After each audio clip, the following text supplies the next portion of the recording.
Viewers দেখো আমি এইভাবে রসমালাই দিয়ে তারপরে এই যে কেকের নিচের দিকটা আমি উপরে দিব না, এইটা ঠিক এইভাবে করে এই নিচের দিকে দিয়ে দিব। 25 মিনিট পার হয়ে আমার ওভেনটা অফ হয়ে গিয়েছে। আমি একটা কাঠি ঢুকিয়ে দেখি আমার কেকটা হয়েছে কিনা। হ্যাঁ, আমার কেকটা হয়ে গিয়েছে, কাঠিতে কোনো কেক লাগে নাই, বুঝতে হবে কেকটা হয়ে গিয়েছে।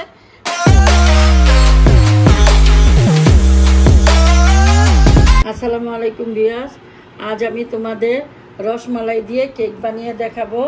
এই জন্য আমার যা যা লাগবে 3টা ডিম, 1 কাপ মালয়েশিয়ান ময়দা উঁচা উঁচা, 2 চা চামচ তেল, 2 চা চামচ পানি সমপরিমাণ হতে হবে, 1 চা চামচের উঁচা উঁচা কেক ইমার্শন কেক জেল আর ভ্যানিলা পাউডার 1 টেবিল চামচ। এখন আমি প্রথমে বলে নিব ময়দাটা, তারপরে নিব ডিম। ময়দা আর ডিম নিয়ে আমি একসাথে বিট করে নিব আস্তে আস্তে, একদম লো আস্তে আস্তে বিট করে নিব।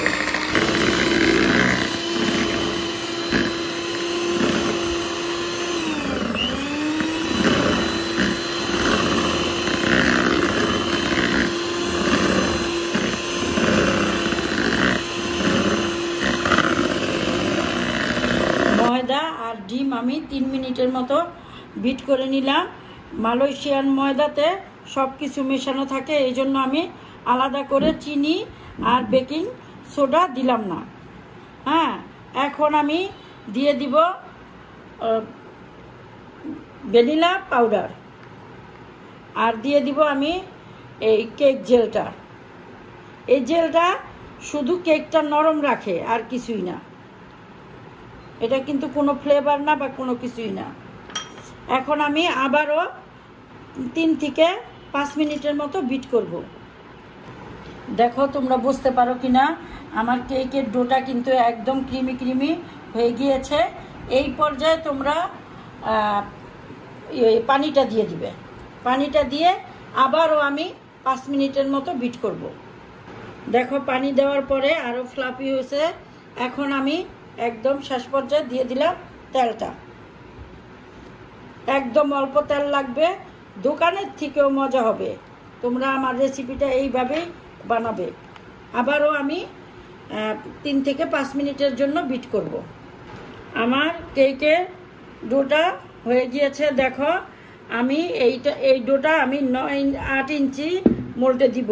তোমরা সাধারণত দোকানে এইসব মোল্ডগুলো পাবে, এরকম স্কেল দিয়ে দেখবে। এই যে দেখো এখানে এটা 8 ইঞ্চি মোল্ড। 8 ইঞ্চি মোল্ডে নিলাম। আমি আগে থেকে এখানে মাখন দিয়ে রেখেছি আর একটা বাটার পেপার বিছিয়ে রেখেছি। এখন এই কেকের ডোটা আমার একদম উপরের থেকে ঢালতে হবে, তাহলে ভিতরে যে বাতাস আছে বাতাসটা বের হয়ে যাবে। এরকম উপরের থেকে নিতে হবে।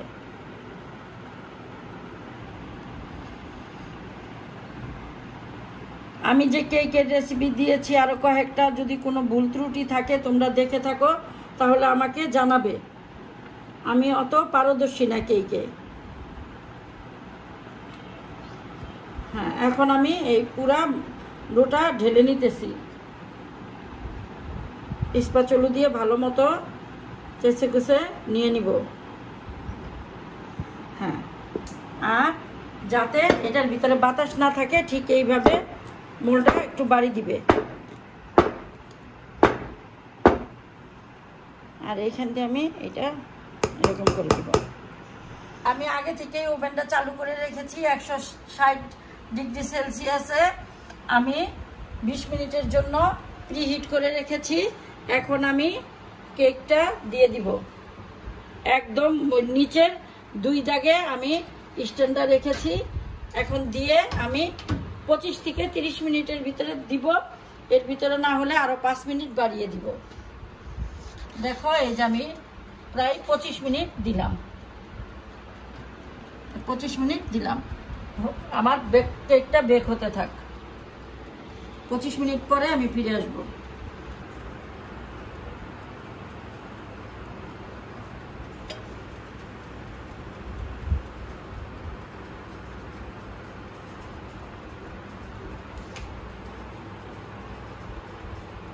25 মিনিট পার হয়ে আমার ওভেনটা অফ হয়ে গিয়েছে। আমি একটা কাঠি ঢুকিয়ে দেখি আমার কেকটা হয়েছে কিনা। হ্যাঁ, আমার কেকটা হয়ে গিয়েছে, কাঠিতে কোনো কেক লাগে নাই, বুঝতে হবে কেকটা হয়ে গিয়েছে। আমি বাটিটা নামিয়ে 10 মিনিট একটু ঠান্ডা করে কেকটা নামিয়ে তোমাদের দেখাবো। কেকটা আমি নামিয়ে ফেলছি।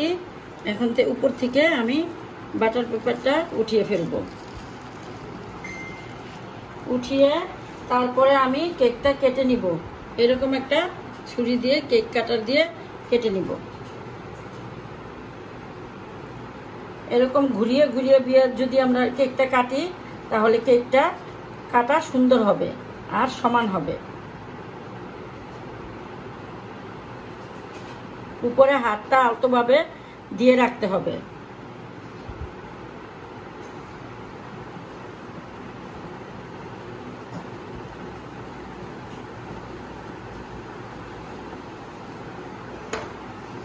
দেখো আমার কেকটা কত সফট হয়েছে, দেখলেই তো বোঝা যায়। দেখো দেখো আমার কেকটা কত সফট হয়েছে। এখন এখানে রেখে কেকটা আমি আরেকটা ভাগ করি। আমি কেকটা 3 ভাগ করে নিয়েছি। এখন আমি যেহেতু রসমালাই কেক বানাবো, চিনি সিরাপের পরিবর্তে রসমালাইয়ের রসটা দিব। বিয়াস, তোমরা রসটা যত বেশি দিবে কেকটা খেতে তত ভালো লাগবে। আমি একে একে দিয়ে নেই এই রসটা।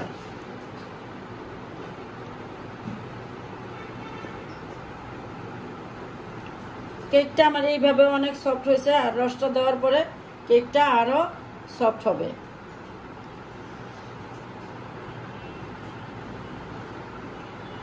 উপরে এরকম ভেঙে ভেঙে রসমালাই দিয়ে দিব। হ্যাঁ, দিয়ে আমি প্রতিটা পার্ট আমি করে তোমাদের দেখাবো। এরকম একটু ভেঙে ভেঙে রসমালাইটা দিয়ে দিব। রসমালাইটা যত বেশি দিবে, কামড়ে কামড়ে পড়বে মুখে, অত ভালো লাগবে। এরকম ভেঙে ভেঙে একটু দিয়ে দিবে। বিয়াস, দেখো আমি এইভাবে রসমালাই দিয়ে তারপরে এই যে কেকের নিচের দিকটা আমি উপরে দিব না, এইটা ঠিক এইভাবে করে এই নিচের দিকে দিয়ে দিব। হ্যাঁ,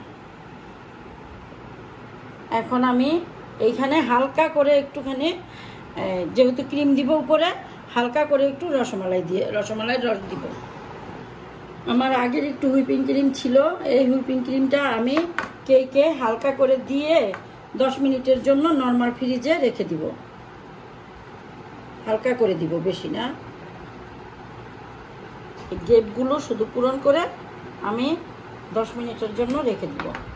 আগের একটু হুইপিং ক্রিম বিট করা ছিল, আর আমি এখানে 1 কাপ হুইপিং ক্রিম নিয়েছি ফ্রিজে। এখন আমি এটা বিট করে নিব। আমার হুইপিং ক্রিমটা বিট করা হয়ে গিয়েছে। দেখো কি স্মুথি হয়েছে।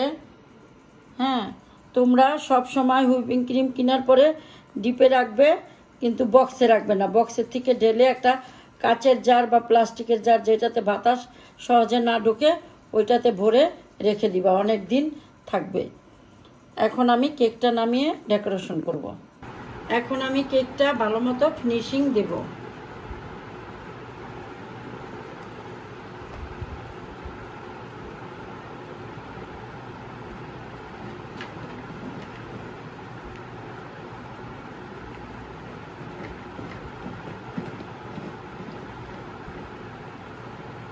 তোমরা আবার কিছু মনে করো না, আমি কিন্তু অত ভালো পারি না, তারপরও চেষ্টা করতেছি।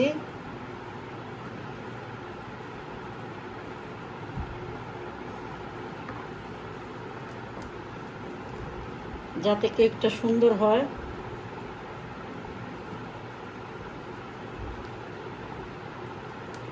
আচ্ছা, আমি চতুর্দিকে দিয়ে তোমাদের দেখাই।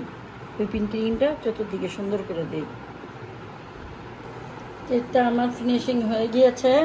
এখন আমি এই জিগজগটা দিয়ে সাইডে করে নিব। এইভাবে জিগজগটা দিয়ে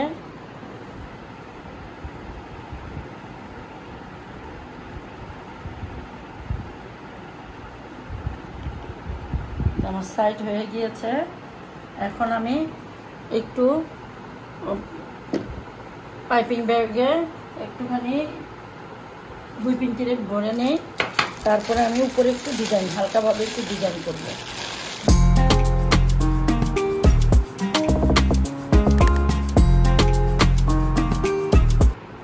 আমি ছোট ছোট করে এই নজলটা দিয়ে, তোমরা বুঝতে পারতেছো কিনা, ছোট ছোট করে একটু ফুলের মতো করে দিতেছি।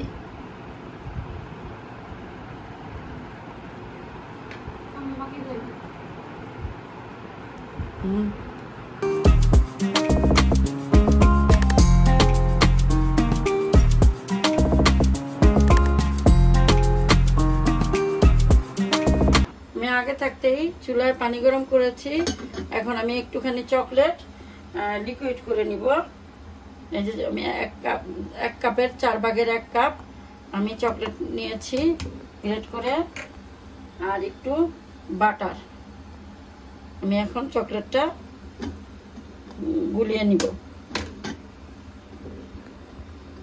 আমি ফুলগুলোর উপরে একটা করে রসমালাই দিয়ে দিয়েছি, আর যে চকলেটটা আমি লিকুইড করেছি এটা আমি উপরে দিয়ে দিলাম।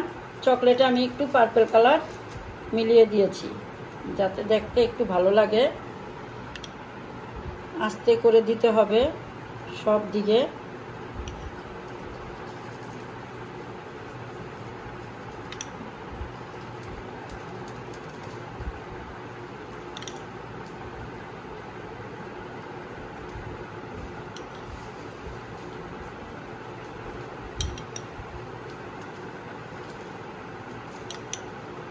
দিয়ে আমি উপরে কয়েকটা স্টার দিয়ে সাজিয়ে তোমাদের দেখিয়ে দিব।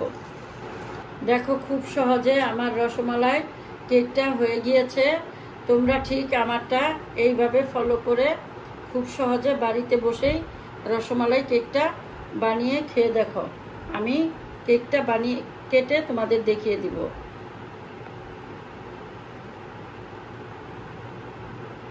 একদম সফট হয়েছে।